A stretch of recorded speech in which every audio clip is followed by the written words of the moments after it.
Hello আমার মিষ্টি বন্ধুরা, তোমরা কেমন আছো? আশা করি খুব খুব খুব ভালো আছো। আমি ভালো আছি। পুতুলগুলো ধুয়েছিলাম, তো ধোয়ার পরে এইগুলোকে আবার ভিতরে তুলে ভরছি। তো এই কাজ করার পরে আমার হচ্ছে কী করবো, সময় কাটছে না, ভালো লাগছে না, তাহলে একটু চুল কাটি। আমি প্রচণ্ড পরিমাণে হেয়ার কাট করতে ভালোবাসি, কিন্তু দুঃখের বিষয়ে আমি কখনো সেটা করতেই পারিনি। আসলে আমার ছোটো থেকেই চুল আমার বড়, তাই মা বিয়ের আগে কাটতে দিত না। বিয়ের পরে আমার শাশুড়ি আমার বড় চুল কাটতে দেয় না, যেহেতু আমার চুলটা বড়।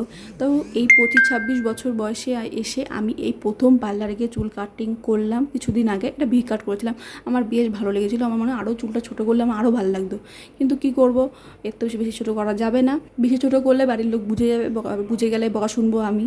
তো যাই হোক, আমি তাই একটু সামনে দিয়ে চুলটা একটু লক্স কাটছিলাম। বিয়ের আগেও আমি এরকম প্রচুর পরিমাণে চুল কেটেছি, কিন্তু আজকে একটু অনেক দিন পর আবার কাটলাম। পার্লার দিয়ে কেটে আসার পরে আমি আবার কাটছি। ভাবো, আমার কোনো কাজ নেই বলে, কাজ পাচ্ছে না বলে আমি চুল কাটছি। ভাবা যায়? আমার মতন এরকম পাগল কি আর দুনিয়া একটাও আছে যে কাজ না থাকলে চুল কাটে? তো যাই হোক, চুল কাটার পরে আমি একটু নেল পালিশ পরতে বসছিলাম। আর এই নেল পালিশটা হচ্ছে আমার বিয়ের সময়, 2-2.5 বছর হয়ে গেছে নেল পালিশটা, এখনও নেল পালিশ আছে। তো চুলগুলো কেটেছি আর সামনে শুধু সরাচ্ছি। বিরক্তি লাগছে এখন চুলটা কেটে। এটাই হয় আমার সাথে, পরে ভুলটা বুঝতে পারি।